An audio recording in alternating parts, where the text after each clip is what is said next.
The boy arrived on a Thursday evening in November, when the fog off the Thames had crept north to settle into the valley below Colchester Hall, and the gatekeeper was on his third cup of something stronger than tea.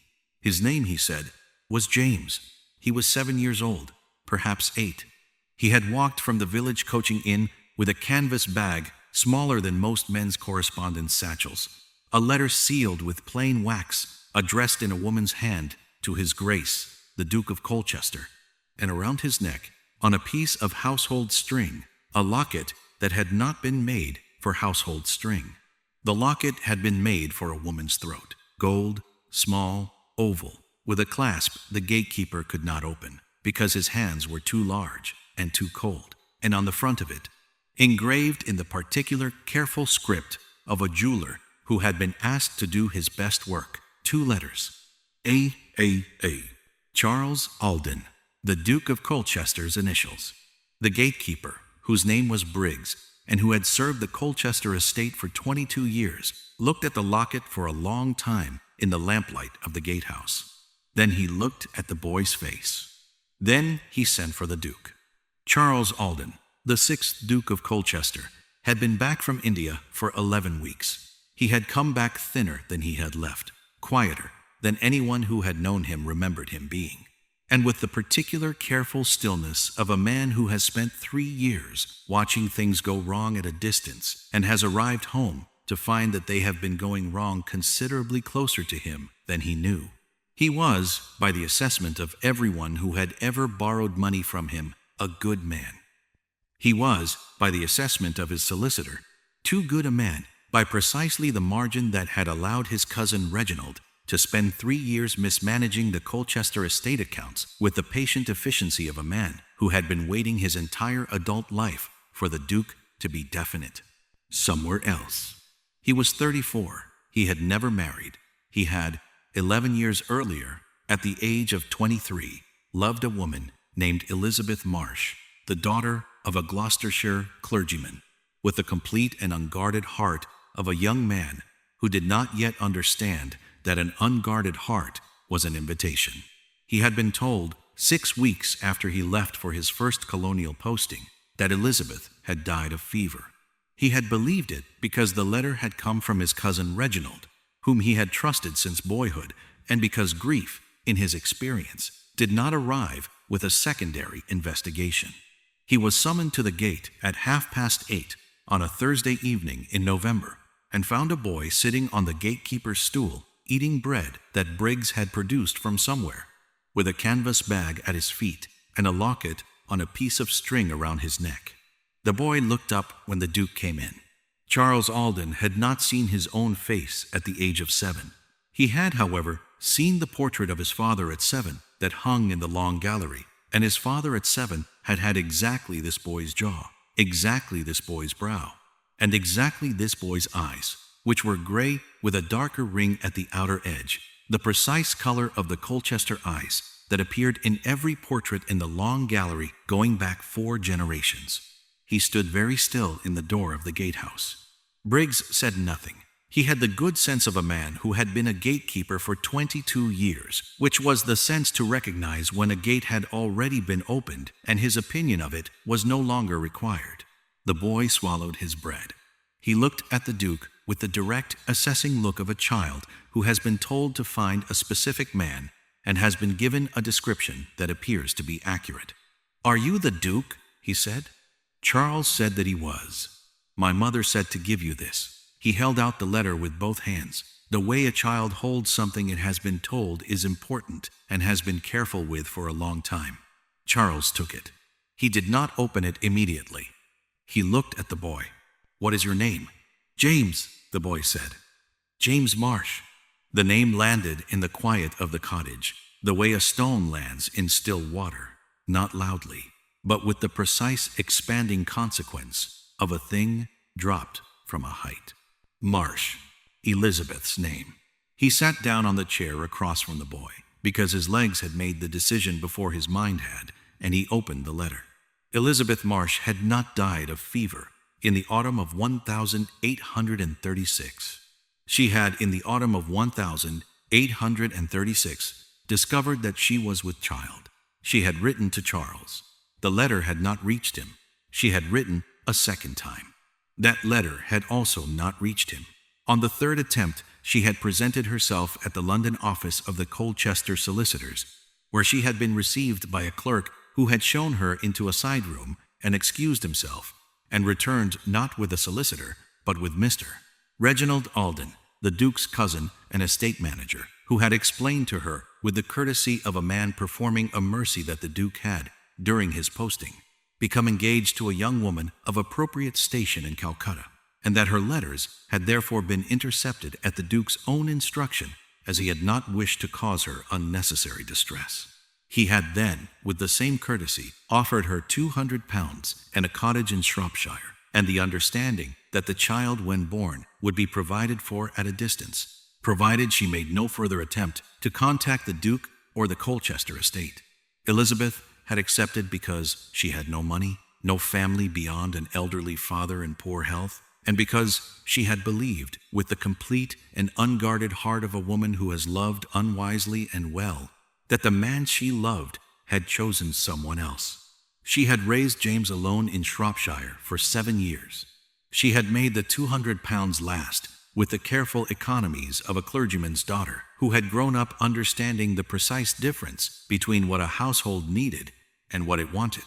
She had died 6 weeks ago of a genuine fever, not the invented one of 11 years earlier, and she had died with enough time to write the letter and enough presence of mind to place the locket on its household string around her son's neck, and tell him the name of his father and the address of his father's house, and to be sure, James, to give the letter only to the Duke himself, no one else, not a servant, not a cousin.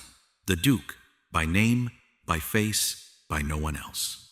She had clearly known, even at the end, that there were doors in Colchester Hall that would be closed to this boy if the wrong person opened them first.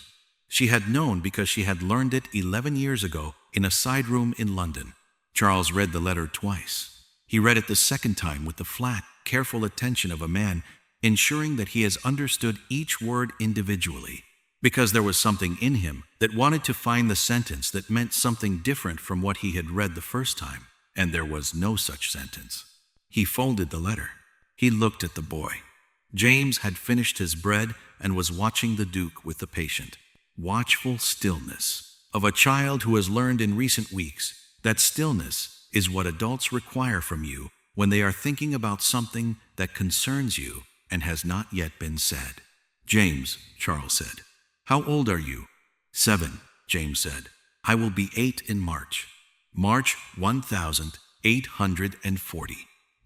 Charles did his arithmetic with the precision of a man who wished he had not. The numbers were correct. The numbers were, in fact, exact. He reached across and laid his hand briefly on the boy's head. The way a man touches something he is still in the process of believing is real. "Are you hungry?" he said. "More than the bread?" James considered this with the honesty of a child who has not yet learned to understate his requirements. "Yes," he said. "Come then," said the Duke of Colchester to his son, and stood and held out his hand, and the boy took it without hesitation, with the directness of a child who has been told, "This man is your father," and has decided, on the available evidence of the past 10 minutes, that the description was accurate. They walked up from the gate to the house together in the November fog. Miss Clara Sutton had arrived at Colchester Hall 4 days earlier, at the request of the family solicitor, Mr. Hale, who was one of the 3 men in the county who understood precisely how badly Reginald Alden had managed the estate accounts, and one of the 2 sufficiently troubled by it to act, and the only one who had thought to ask Clara.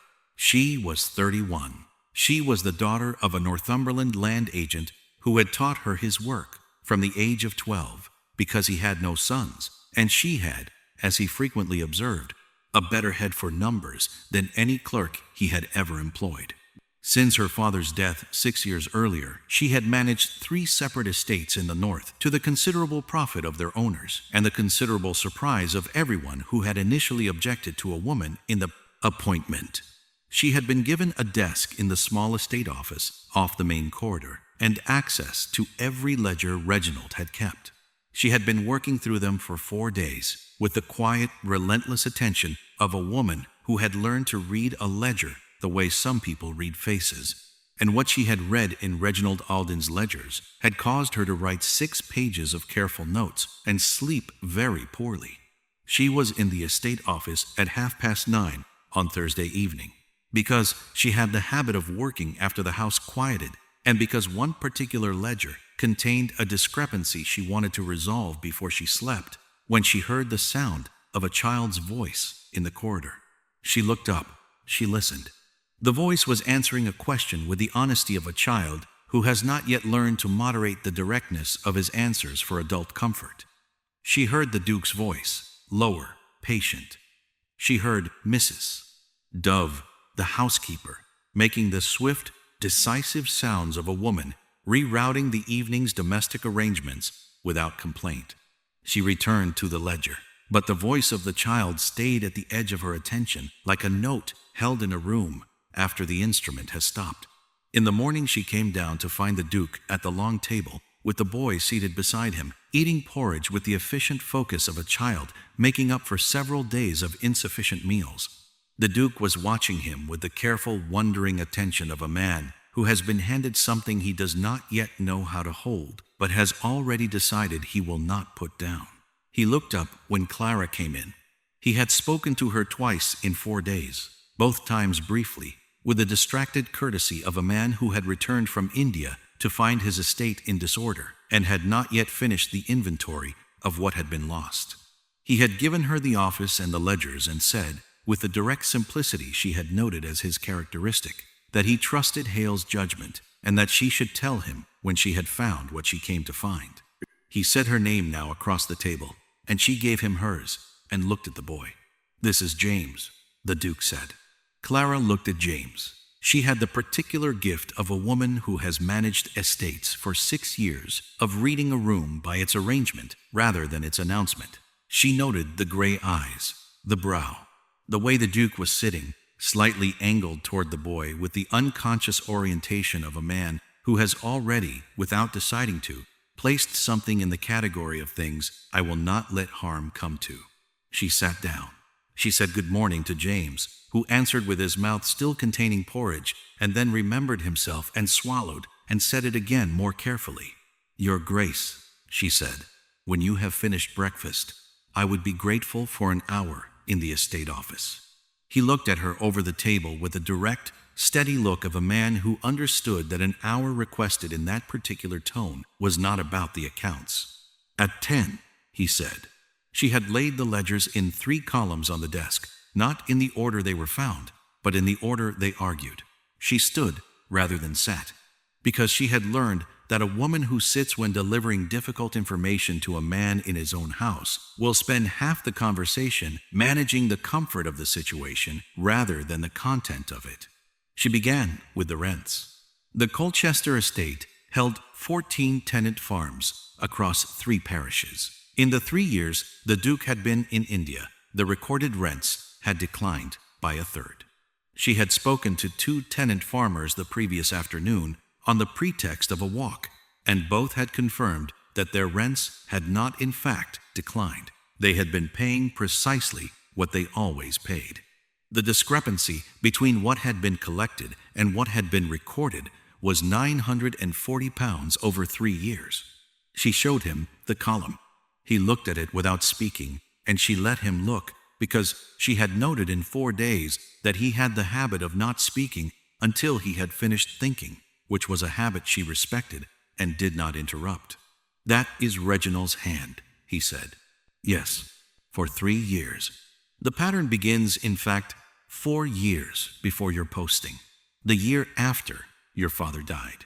He looked up at her then, and she held his eyes steadily, because what she was about to show him required a woman who did not look away.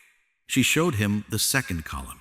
The estate timber rights on the northern parcel had been sold in 1839 to a logging concern whose principal investor, discovered through a letter misfiled with deliberate care beneath a routine drainage report, was a Mr. R.A. Those initials matched no one in the drainage company's public records. They matched precisely the man who had filed the sale. The sale had been recorded as a loss. The estate had received £400. The timber was worth 3 times that. "He sold your timber to himself," she said, with no inflection, because inflection would have been unnecessary. The Duke was very still. She showed him the 3rd column.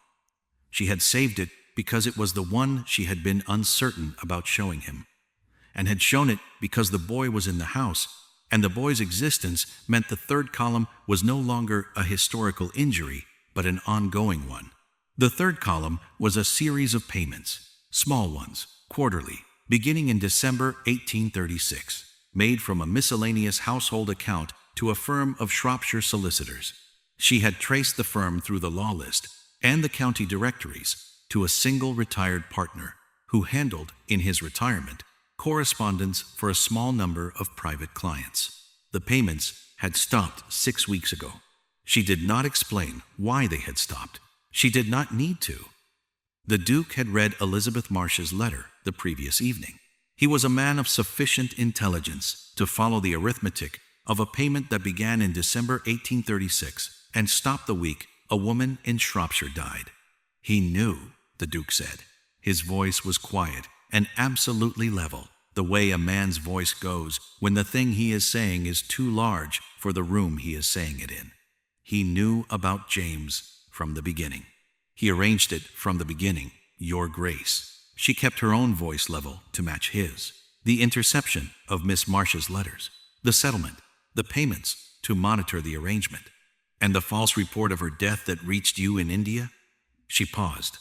I have not yet found the specific letter, but the payments tell their own account.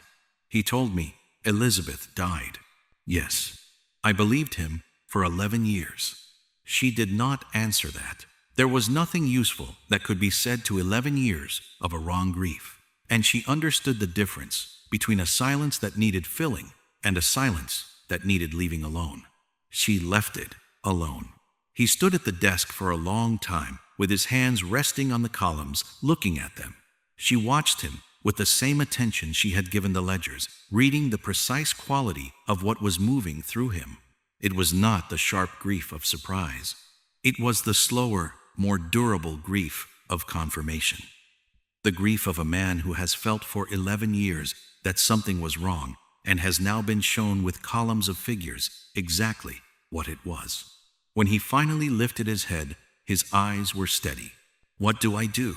She had been waiting for that question, not because she had assumed he would ask it, but because she had spent 4 days preparing the answer in the event that he did. First, she said, you do nothing that can be undone. Reginald does not know that I have found this. He does not know the boy is here. You have, at this moment, the advantage of preparation. Do not surrender it for the satisfaction of confronting him before you are ready. Second, you retain Mr. Hale and instruct him to apply for James's formal recognition through the ecclesiastical records. Miss Marsh was never married. The boy bears her name. The letter in your possession, combined with the locket and the evidence any court would find unremarkable, constitutes a sufficient foundation. She was a clergyman's daughter, he said. She was the most honest person I have ever known. Then the court will find the matter straightforward. Third, I would ask your permission to write 2 letters today. One to the Shropshire solicitors, requesting all correspondence they hold on behalf of the arrangement. They are not party to fraud. They were engaged to administer a settlement. They will produce the correspondence if properly requested by a Duke's solicitor. She paused. The second letter is to a Mr. Thomas Vane of the London Gazette, who has been for 2 years documenting a pattern of estate mismanagement among proxy administrators.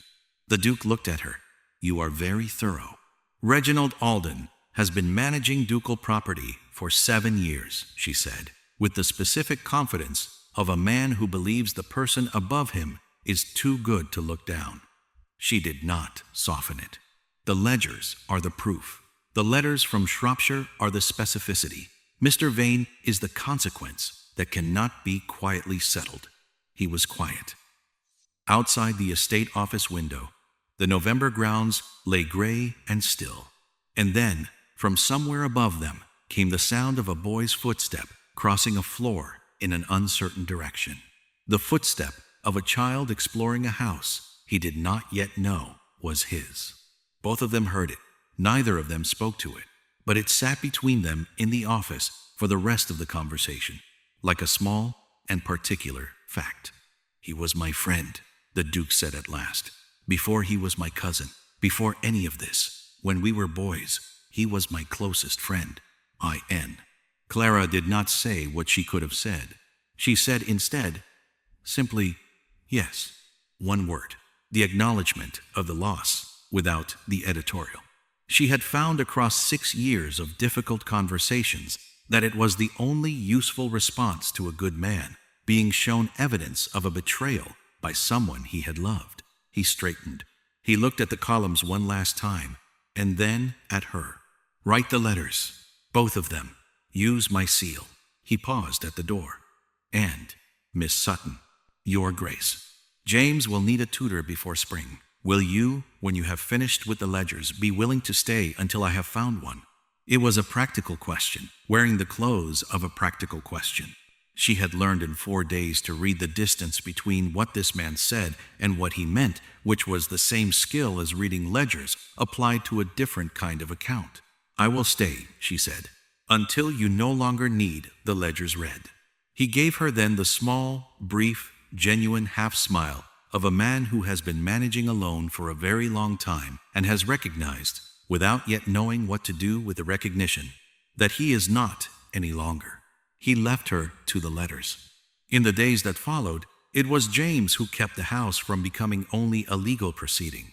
He appeared at breakfast each morning with the reliable punctuality of a child who has decided that meals are one thing he can be certain of, and he ate with the focused efficiency of a boy making up for 7 years of careful economies.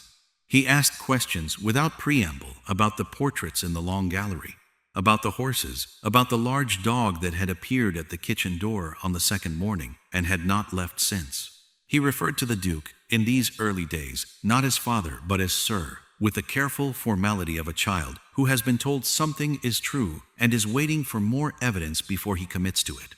On the 4th morning, James appeared at the door of the estate office while Clara was working. He stood in the doorway without coming in, studying the desk with the particular attention of a child who has been taught, somewhere in 7 years of a small cottage, that other people's work deserves a moment of observation before it is interrupted. "What are those?" he said, indicating the ledgers. "Accounts," Clara said. "Records of what has come in and gone out of this estate." "Like my mother's household book?" Clara looked at him. "Yes," she said, "exactly like that." He came into the room then, with the permission of the answer, and stood at her shoulder and looked at the columns. He smelled of cold air and horse, which meant he had been at the stables with the groom and had come directly here without telling anyone. "That number is written twice," he said, pointing at the 3rd column. Clara looked. He was correct. A duplication she had not yet noted. She did not make much of it. She wrote the correction without ceremony, because he had made the observation without ceremony, and both of them were, she was beginning to understand, the kind of person who found things without requiring applause for the finding. He stayed for another quarter hour, watching her work in the same quiet way he had watched the Duke that first evening in the gatehouse, as if observation were itself a form of participation. When he left, he said goodbye before he went, which was a small and specific thing his mother had clearly taught him. Clara sat for a moment after he had gone and looked at the column he had corrected. She had a feeling, with the precision of a woman who trusted her own arithmetic, that the boy who had arrived in the November fog with a locket and a canvas bag was going to be very much all right. That evening the Duke came to the door of the estate office at 8:30, which was the hour she habitually worked after the house settled. He had come twice before, both times with estate questions. This time he came with 2 cups of coffee and said, with the careful simplicity of a man who has decided to say an uncomplicated thing and is not going to make it complicated, that the evenings were cold in this wing of the house, and he did not know whether she had enough coal at her grate. She had sufficient coal. He stayed for an hour anyway, in the chair by the window that he had drawn into the office on the second day and had not returned to the corridor. He read his own correspondence. She read the ledgers. Neither of them looked across the room at the other, and neither of them for a single minute was unaware of the precise position of the other in the room. When he left, he said good night. She answered in kind. The following evening, he came again. Same hour, same chair, same 2 cups of coffee. Same quality of silence, which was not the silence of 2 people with nothing to say, but the silence of 2 people who have sufficient to say and are in no particular hurry. On the 3rd evening, she had a question about the Eastern property receipts, and she asked it across the room without turning from the desk, and he answered from his chair without lowering his letter. And the answer was correct, and she said so. And he said nothing to that, but she heard from the chair the smallest, driest, most contained exhalation of amusement she had ever heard a man produce in an estate office. She found after that she did not sleep well on the evenings he did not come. She did not account for this. She was too careful a woman to account for things before she had sufficient data.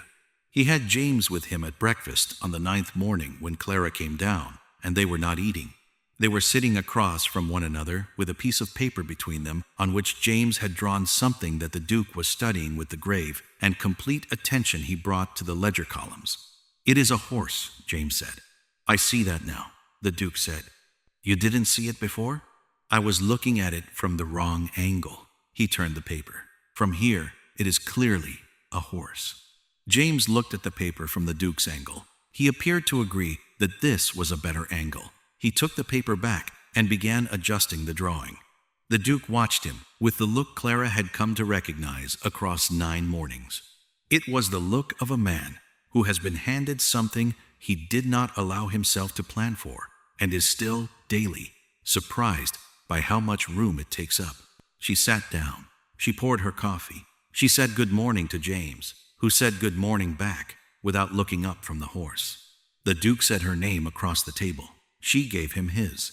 "James has asked to see the gallery portraits," he said. "After breakfast, I thought, if you were not occupied with the accounts, you might—" "I would like to see the gallery," she said, before he finished. He looked at her. The small, brief, genuine half-smile gone before James looked up from the horse. After breakfast, the 3 of them walked the long gallery together, James between them, stopping at each portrait with the meticulous attention of a child conducting a formal inventory. He examined the eyes in every frame. He examined the jawlines. At the 5th portrait, which was the Duke's grandfather, he stood for a very long time.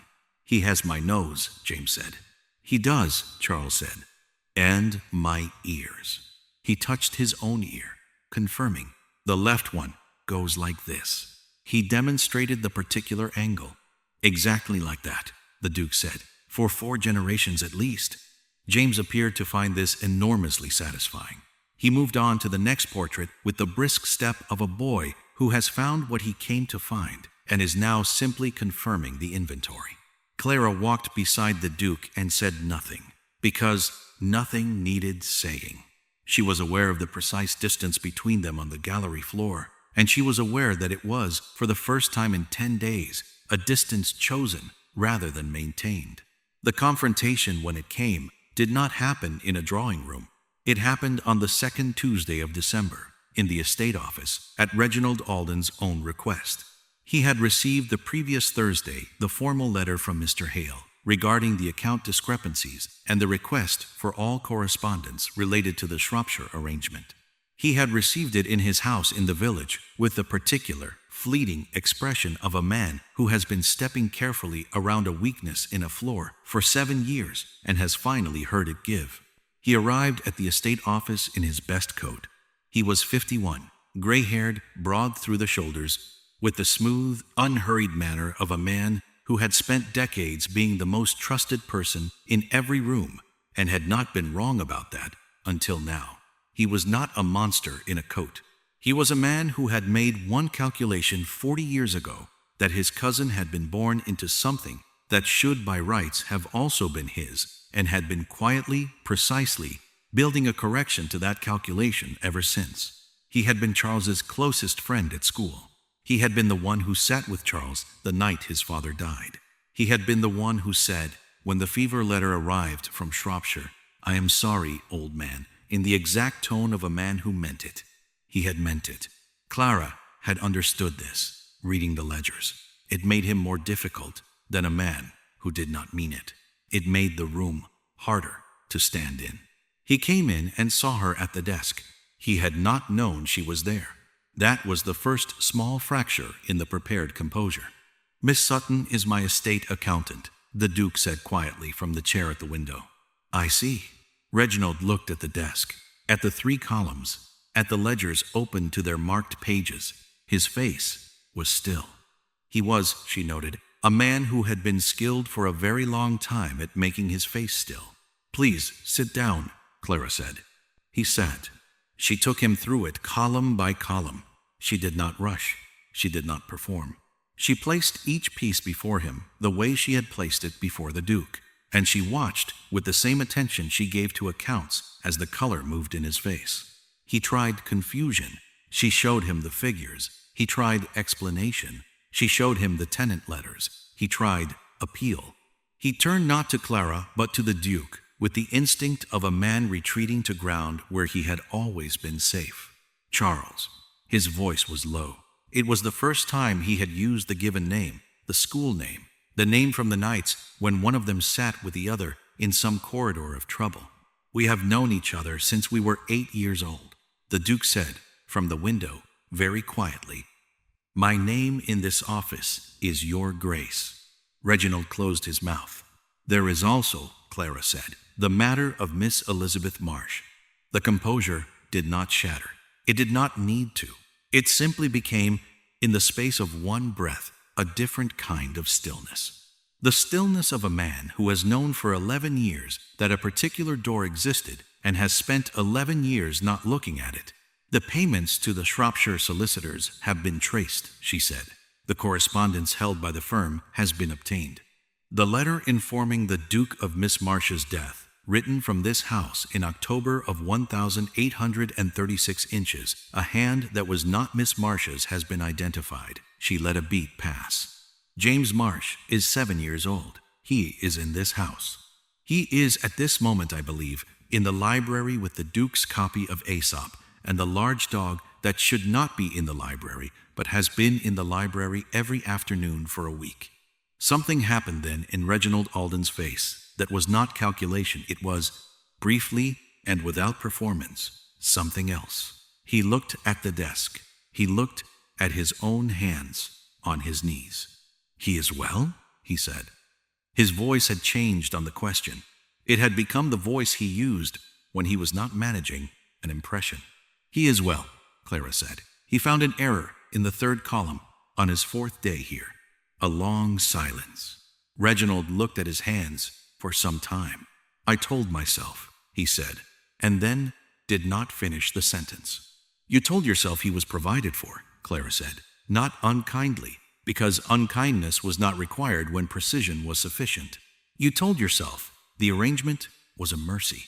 You told yourself a great many things over 11 years. The ledgers tell me what the things were and the order in which you told them. The ledgers do not tell me that you believed them, but I think you did. I think that is, in its own way, the part you will find the hardest to live with." Reginald Alden looked at her for a moment. He looked at her the way a man looks at someone who has said an accurate thing he did not expect to hear in an estate office on a Tuesday morning. He did not speak again after that. The matter had been referred to the London Gazette and to the appropriate legal authorities, she told him. The proceedings would not be quiet, would not be brief, and would not be settled privately. She said it in the leveled tone of a woman who has already closed a door. He stood. He straightened his coat with the small automatic dignity of a man performing a habitual gesture, because the habits are all that remain of the person he was an hour ago. He looked, finally, at the Duke at the window. Charles had not moved from the chair. He was looking at his cousin with the look that was not anger and was not grief precisely, but was the specific expression of a man watching the end of something that had been good for a long time before it was not. "I am sorry, Charles," Reginald said. He used the name one last time. It was not a strategy. It was the only thing he had left that was genuinely his. The Duke said nothing. He let the apology stand in the room without receiving it. That was not cruelty. It was honesty, which was the only currency left between them. Reginald Alden walked out of the estate office, through the corridor, past the open door of the library where a boy was reading beside a large dog that should not have been in the library. And he did not look in as he passed, and he went out of Colchester Hall and into the December afternoon and did not come back. He did not leave the county. He had not, by the time the legal proceedings were concluded, the resources to go far. The Colchester estate reclaimed £4,800 across 3 years of proceedings. The timber rights were restored by court order. The falsified death report, combined with the intercepted letters and the Shropshire correspondence, resulted in charges that were reported in the London Gazette on a Wednesday morning and were still being discussed in county drawing rooms the following month. He was stripped of all estate appointments. He was ordered to repay the diverted amounts at a rate that would occupy the remainder of what had been a comfortable life. He retired to a small property in Wiltshire and kept largely to himself. He was not, in the end, a ruined man in the dramatic sense. He was a reduced man, which is a different thing, and in some ways, a longer sentence. He had for 40 years been the most trusted person in every room he entered, and he was not that anymore, and he knew it. And he lived with the knowledge in the specific way a man lives with a thing he cannot put down and cannot carry lightly. He had told himself for 11 years that the boy was provided for. He had been right about that, in the end, in ways he had not intended. James Marsh was confirmed by ecclesiastical and legal proceedings as James Marsh Alden in April of 1848, 2 weeks before his 8th birthday. His father told him in the library, sitting on the floor, because James had been on the floor with Aesop, and the Duke had sat down to be level with him and had decided, once there, that the floor was a sufficient place for important news. James listened to the whole of it with his particular, careful attention. He looked at the floor when it was finished. He looked at the ceiling beam. He looked at the Duke. "So I may keep Marsh?" "You may keep Marsh. It was your mother's name. It is not a name to put down." "James Marsh Alden," he said slowly, testing the weight of it. "If you like." "I like it." He picked up Aesop again, with the clean completeness of a child who has finished one thing and returned to the next. The dog, who had been listening from the hearth with the patient attention of a large dog who considers himself a participant in all domestic proceedings, settled his chin back onto his paws. Charles sat on the library floor for another quarter of an hour with his back against the shelf. He looked at the room his father had read in, and his grandfather before him, and at the boy reading in it now, with one hand absently resting on the back of the large dog, and he felt, for the first time in 11 years, that the library was full rather than empty. Clara Sutton had said she would stay until the ledgers no longer needed reading. The ledgers were in order by February. She stayed until the spring because James asked her to, with the direct and unanswerable simplicity of a child who states his requirements without having learned yet to manage the inconvenience of them for others. He asked her at breakfast on a Tuesday morning with the Duke sitting across from him, and neither of them looked at the other when he asked, and neither of them pretended not to hear it. She had her reasons of her own. She did not account for them at breakfast. She was too careful a woman to account for a thing before she was certain of the figures. On a Thursday morning in March, the Duke walked with her to the end of the orchard path and stopped. The thin spring sun was coming through the bare branches, and somewhere in the kitchen garden behind the wall, a bird was doing something noisy and optimistic. He told her he was grateful. She said she was glad the accounts were in order. He said he was not speaking of the accounts.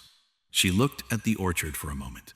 Then she said that she had stayed this past month somewhat past the point the accounts required. He said that he had noticed. She said that she would stay, if it suited him, through the summer, to ensure the first season of proper management concluded without error. He said that it suited him very well. He said it in the level, careful tone she had spent 4 months learning to read, which was the tone he used for everything he meant more than he said. He did not reach for her. He stood beside her at the end of the orchard path in the thin March sun and offered her the silence and the season. She stayed through the summer. She stayed through the autumn, through the winter, through another spring. In October of 1849, on the anniversary of the evening a boy had arrived at a gate in the November fog. Clara walked across the long hall of Colchester Hall, with her hand on the arm of the Duke of Colchester, and became, by every measure she was willing to count, precisely where her own careful arithmetic had not in the beginning thought to place her. She became his wife. She became James's mother in the way the word means something beyond the document, which is the only way it means anything at all. She kept her desk in the estate office. The Duke kept his chair by the window. No one suggested either arrangement should change. On a Tuesday morning in late autumn, the year after their marriage, James Alden, aged 9, in the middle of a Latin declension he had decided to take a break from, came into the estate office and found Clara at the desk and his father at the window with a letter. He dropped his grammar in the chair, climbed into the other, and looked at the columns on Clara's desk with the attentive, unhurried gaze of a boy who had been watching a woman read accounts for a year and had concluded it was a thing worth learning. "What are those?" he said. She showed him. He studied them. After a moment, he pointed to the third column. "That number is written twice." She looked. He was correct. A duplication, small but precise, exactly where he had pointed. Exactly as he had done, for the first time, on his fourth morning in this house, at this desk, in this office, 2 years ago. She corrected it without ceremony, because he had found it without ceremony, and they were both the kind of people who did not require applause for the finding. His father, at the window, said nothing. He looked at his wife and his son at the desk in the late autumn light, and held the look for the space of one long, quiet breath, in the way a man holds a thing he has decided he will not take for granted. "James," he said, "have you had breakfast?" James had not. They went to breakfast. The estate office held their warmth for another hour, in the specific way of rooms that have been well used by people who are glad to be in them. The columns stood corrected in Clara's clean hand. The ledgers were in order. The accounts of Colchester Hall, for the first time in 7 years, reflected precisely what was there. Nothing missing, nothing hidden, nothing owed. In the breakfast room, at the window seat, with the late autumn sun falling through the orchard glass onto the back of her hand where it rested on the table, Clara drank her coffee. Her husband poured a second cup and set it in front of her without being asked. The way a man performs a small act, he has performed enough mornings that it has ceased to be a gesture and become instead simply a true thing. James was explaining to the dog, who had come in despite all instructions to the contrary, the precise rules of Latin declension. The dog was listening with the grave and patient attention he brought to every explanation offered in his presence, which was one of the dog's finer qualities. Charles looked at his wife across the table. "You are watching me," she said. "I am. To what end?" "To the end," he said, "of remembering that this is what a Tuesday is." She looked at him over the cup. "It is, in fact, a Thursday." "It is in any case," he said, "the morning on which my wife has her coffee in the window seat, and my son is teaching Latin to a dog who should not be in the breakfast room, in the house where a boy arrived at a gate 2 years ago, and every Tuesday since has been better than the one before it. I would like to remember it, regardless of which day it technically is." She did not answer that. She looked out at the orchard, in the late autumn sun, and at the accounts in order in the office down the hall, and at her son conducting a grammar lesson for an ineligible student, and at her husband watching her with the careful, unhurried attention of a man who has learned, late but not too late, to look at the things in front of him before someone teaches him they were there. She lifted her cup. It was, she discovered, very good coffee. If you have ever had something taken from you quietly by someone you trusted, in a room where no one else was watching, and found your way back to it by a road that did not look like the one you had planned, I would very much like to read your account of it in the comments below. My name is Author. I write stories of good people who learn, late but not too late, to let the right ones show them where to look. If this story stayed with you, share it with someone who needs it today. And if you would like the next one waiting for you, subscribe. There is always another. By the next firelight. By the next firelight. By the next firelight. By the next firelight.